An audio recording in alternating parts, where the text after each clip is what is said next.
Salut à toi! Alors aujourd'hui, je voulais te parler de quelque chose qui nourrit pas mal mon travail et je suis constamment en recherche de petites anecdotes. C'est-à-dire que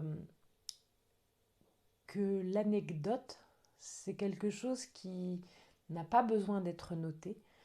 Finalement, c'est des choses qui a trait au quotidien, qui a trait au rapport entre des personnes et des objets, entre deux personnes entre elles. Tout un tas de petites imbrications tellement légères qu'elles n'ont pas à être notées, quoi. J'aime bien cette idée de l'anecdote comme point de départ de l'art. L'anecdote, comme je le disais tout à l'heure, c'est quelque chose qui n'a pas à être noté. Il me semble d'ailleurs que ça fait partie de son étymologie en grec. Et, euh, et donc, du coup, l'art a beaucoup à voir avec ce qui n'a pas à être noté. Disons que c'est noté, mais d'une manière différente. C'est pas gravé dans du marbre, façon de parler. Et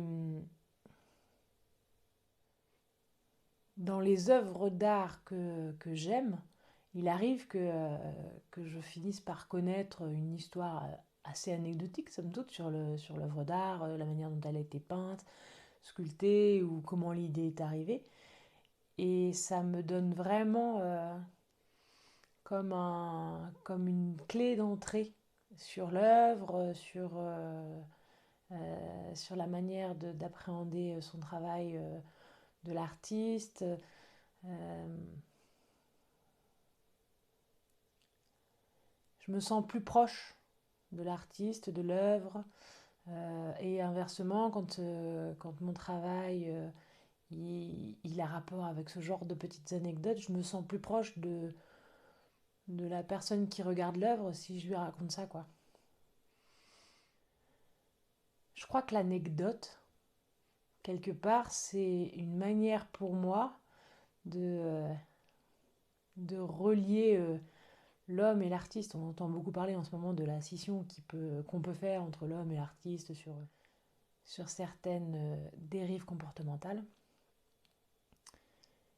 Et je crois que pour moi, m'accrocher à une œuvre ou un artiste ou à un spectateur par l'anecdote, c'est un moyen de rassembler les pièces du puzzle. Voilà. Bonne soirée!